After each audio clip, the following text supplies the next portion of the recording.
There we are on the launch pad. I think this is a picture on the 4th of July, or one of our 3 launch attempts, but I think we'll actually launch this time. Vehicle's all fueled up and ready to go. We started getting ready about 3.5 hours prior to launch. About 2.5 hours prior, we're walking out. We're carrying American flags for the 4th of July, except for Thomas Reiter in the back, who's German. He's carrying a German flag. I don't know if it's a German 4th of July or not. So we walk into this, the vehicle, we head out to the pad. This is the Launch Control Center, and those folks are getting ready to launch us. They're controlling the vehicle. And we finally get the go, light up the main engines. They'll run for about 6 seconds. We'll make sure they're working okay. And then we're off for quite a ride here in just a few seconds. Here's a shot from the vehicle with all the cameras we had on board. And that's your view if you're on a solid rocket booster. Fortunately, none of us were there. And it was a beautiful day on the 4th of July. We roll, and we're going to head out over the Atlantic Ocean as we accelerate. And there's a view up in the upper right of Mark, Lisa, and Mike on the flight deck, bouncing around a little bit. Pretty good acceleration. You're really getting kicked back in your seats. And you can see the coastline of Florida slowly going away as we climb up. And it was one of those no-wind days where the plume just kind of stayed in place. And so we're going to ride these solid rocket boosters, those are the white things on the side, for about 2 minutes, and it'll take us up to about 4,000 miles an hour, about 150,000 feet. You can see the shadow in the top of the picture, which is the plume. And there's kind of a close-in view as we're accelerating up and getting further and further away and lower on the horizon for those of you that were watching the launch.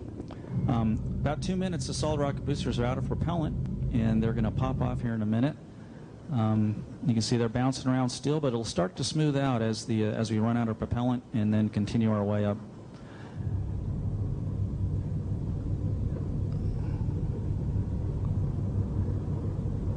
And you can see the tail off, and there they go. And there's a good shot as the shuttle goes away. Spectacular shot from the solid rocket booster camera. We see a little handshake there. That's at 50 miles, and that's what we call you an astronaut when you reach 50 miles high. 8.5 minutes later, we reached 17,500 miles an hour, and we were in orbit.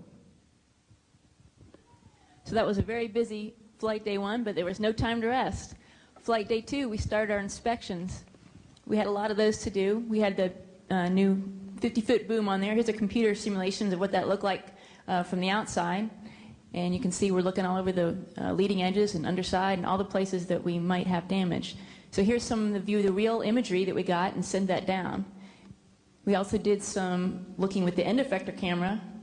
You can see there's some of the jets, and you also see some tiles, and all this went down. Here's a look at the upper part of the crew cabin. All this went down. The imagery team did a great job analyzing it and sending us data and let us know that our vehicle looked really clean.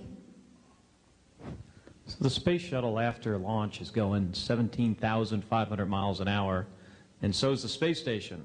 Problem is they're really not anywhere near each other. So over 3 days we start to catch up, and eventually we get underneath the space station about 600 miles, directly underneath it. And at that point we have to do this pitch maneuver. The reason we do this is so the space station crew could take some pictures of the bottom side of Discovery. So this is now us upside down, can't see anything, and we're kind of doing this in the blind, but we have some pretty good expectations of what's going to happen. Eventually we flip all the way over, and now our nose is about pointed towards the ground. If you probably guess this is sped up a little, and it is, I think, by about 10 times. When we saw the space station coming over the tail, we were all pretty happy about that, because you like to see it show up where you expect.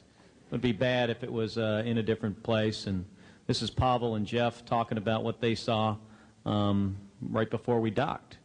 We eventually get in front of the space station, and we slowly approach it. And initially, it's flown by the computers, but later as we get closer, Steve will manually fly the docking by looking out the window and looking through some cameras. And that's a space station on top and the space shuttle on the bottom. And they come together at about 1/10 of a foot per second. So pretty slow. That's sped up there a little bit too. Not all that much. And then we'll bring those two surfaces together, and pressurize the vacuum that's between the two vehicles. And well, these guys were happy we didn't hit too hard. They're also looking forward to seeing some new faces. I think they were getting sick of each other by then. So this is us coming in into the U.S. laboratory for the first time. Jeff is there on the right and Pablo is on the left, and we all kind of funnel in. One of the first things we did was take a good look at this new place, starting off on the flight deck of the orbiter, going heads down the ladder, because we can, kind of spin around, quick shot through the mid-deck, and then going out into the external airlock, kind of flip around, and then go up through the docking mechanism, through the pressurized mating adapter, and we're looking at the station typically upside down, so you have to do another roll. It got busy right away with a lot of people doing different kinds of work in there. We're not going to take all of the possible turns. Heading into the node here, Thomas didn't take long to find the computer, going through another pressurized mating adapter. You see how the crew had everything pre-packed and ready for us. It was just awesome. They did a lot. Heading here into the FGB, it's all food stacked against the floor there, or is it the ceiling? Or no, it's the floor.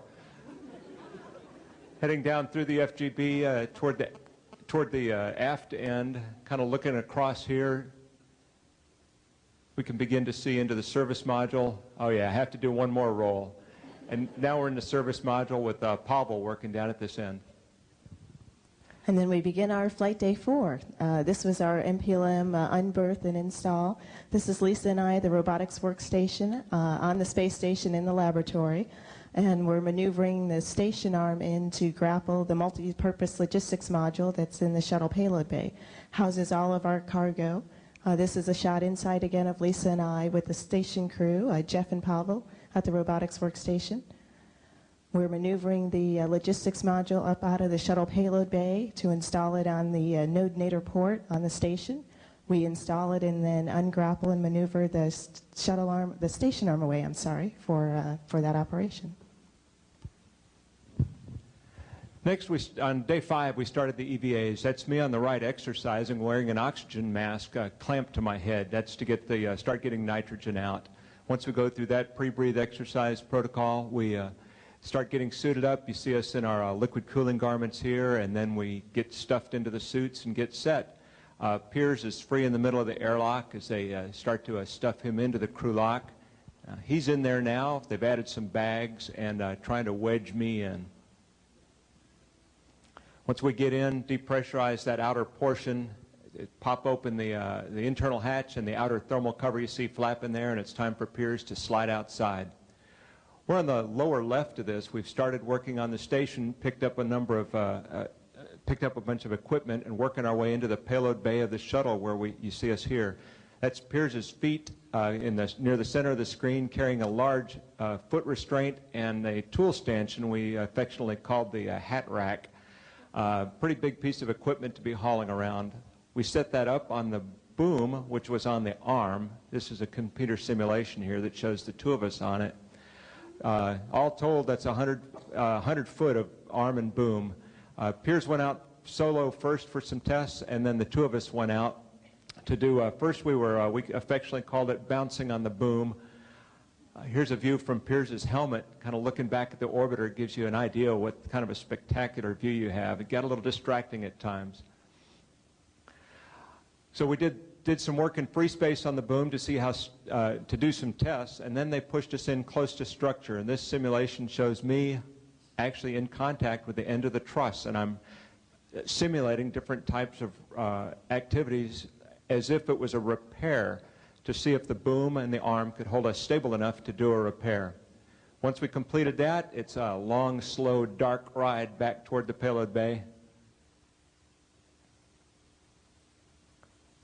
And it does get cold out there, especially when it's night and you cannot see anything made by man.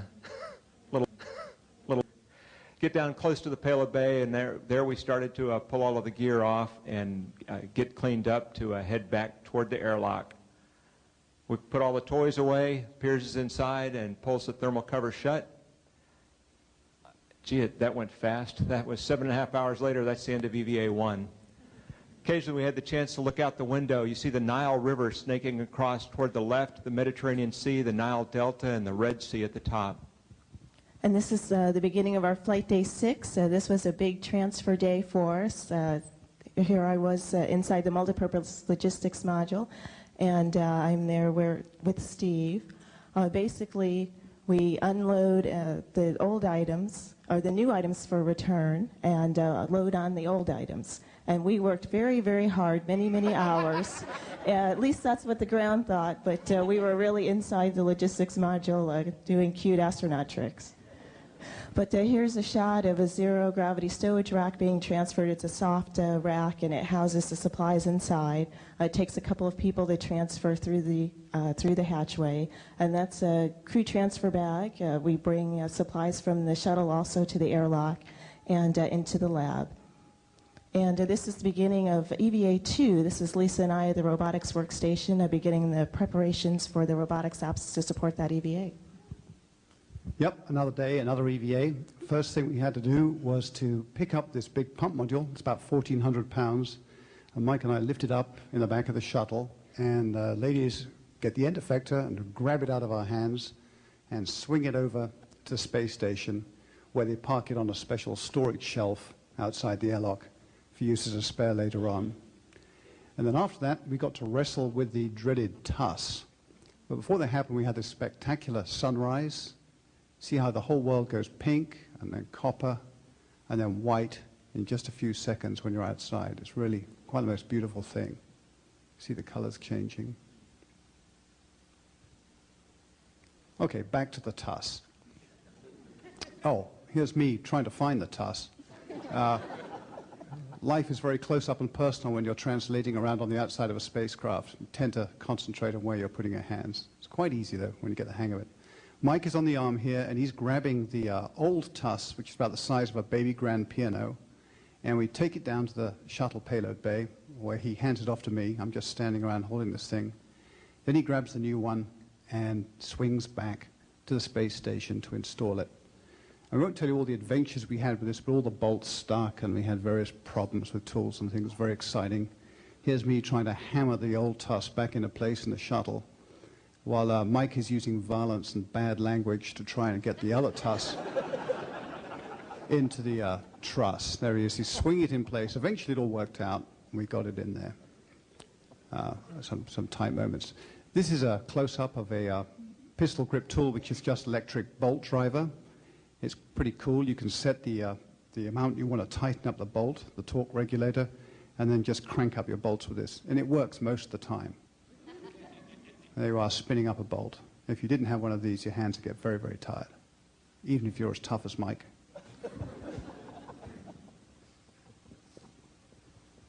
And here's a nice view, a little scenic view that you occasionally manage to get out of the corner of your eye. Between EVAs, Mike and I have got to go and gas up our suits. You've got to change all the batteries, fill them with oxygen, resupply the water, change all the little batteries that are associated with the power. Here's a nice picture of some Russian equipment, followed by cloudscapes over the South Pacific. And then it's time for science. These guys are playing water polo, a variant, and this is cool. This is a bubble of water with a bubble of air in the middle, which makes a pretty good lens, which basically makes you look normal, mate, compared to other people. Cool thing is you can drink the water out of the air.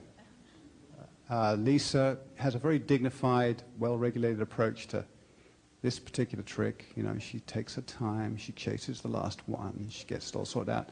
The other guys were really trying to help me out a lot here. I got to do this. Anyway, end up in insane rodent mode.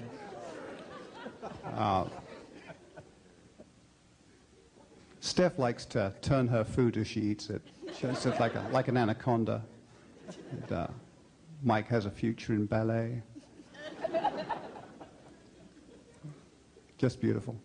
Down to the Russian bar and grill in the service module for something to eat. It's very nice down there. It's very homely. They have a table so we can all sit around there and have dinner. Trying the Russian lamb and potatoes and onions. Tuesday nights is karaoke night down there. And That's right. See, Mikey's helped me out there, approving. And it's EVA 3. So how do you follow that up? I think I'll just sit here and be quiet. This is EVA 3. So our first EVA was all about the boom. Second EVA was about moving some, fixing some stuff on the outside of the space station and putting some spare parts out there.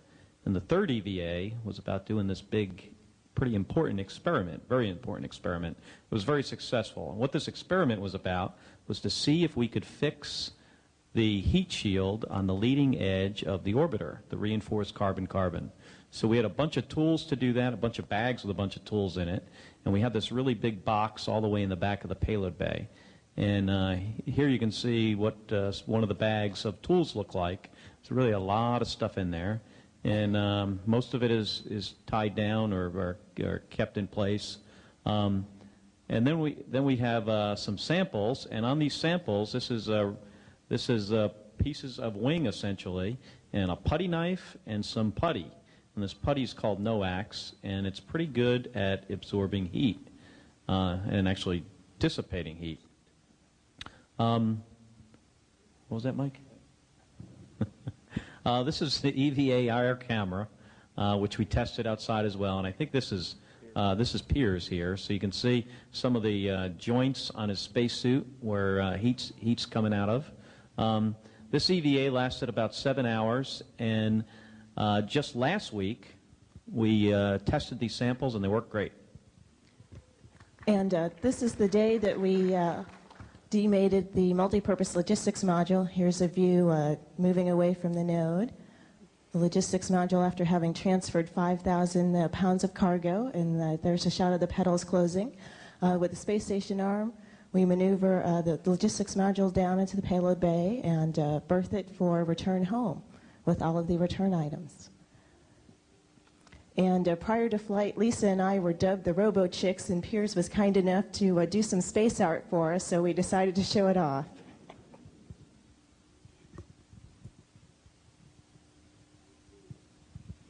Well, we had a great time, but then it's time to go. So here's some farewells. Everyone saying goodbye. And, you know, we think they were really glad to see us when we got there. And then we think that they were really glad to see us go. We kept everybody really busy. And the night after we left, he got about 12 hours of sleep. So it's time to shut the hatches. You can see some of that operation going on here. Got to get everything sealed up just right. And no time to rest. We're busy, and it's time to do the undock. You can see inside, just like on the rendezvous, it's pretty crowded. Mark is at the controls now. You can see just behind his head, you can see the actual beginning of the undock taking place. And there it is from the outside. So we're watching out those overhead windows, and Mark at the controls. See again on the inside, of course, there's lots of people taking pictures. We had all of us in there. You can't see me. I'm kind of buried down in the right corner down below, working on some computer systems. You'll see the nose jets firing. There they go. And there's the station. We're moving away from it. And throughout the rest of the day, we kept busy doing a lot of things, starting to get ready to come home. And you could still look out the window and see the station getting farther and farther away. And we had lots of things to put away, all the things we had gotten out during the mission, all those EVA things, and a lot of the transfer items. A lot of things still need to be put away, so we kept busy doing that for the next day until it's getting ready, time to come home.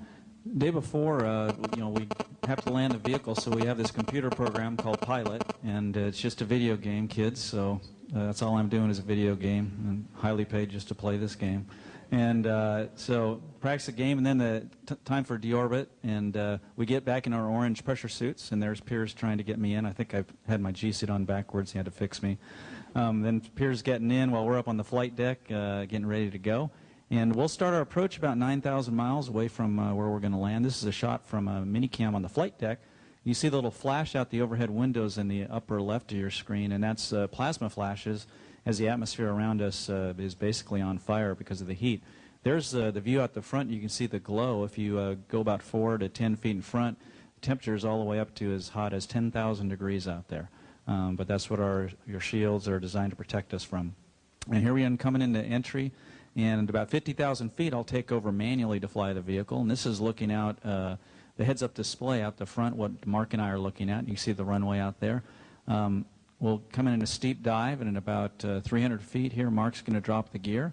And the goal is to land this at about 200, 210 miles an hour, about 2,500 feet down the runway, and hopefully land like an airliner and not hurt anybody or hurt the wheels when I land. So coming for a landing, I did land at KSC for the 4th time, so that I was 1 out of 2, and came in and land. And there's the wheels touching down right about there. And then the next thing we do is Mark deploys a drag chute, and that just slows us down a little bit, and we'll lower the nose to the runway, get on the brakes to slow us down, and come to a stop after was about 12 days, 18 hours, about 13-day mission. There we are rolling to a stop, and on another nice morning at Kennedy Space Center. And after we get stopped, we'll have about another hour of work to do inside the vehicle, do some more switches and some more work, make sure the vehicle is safe and then the ground crew approaches us, and eventually we get off the vehicle, and there we are at the end, a very happy and very exhausted crew.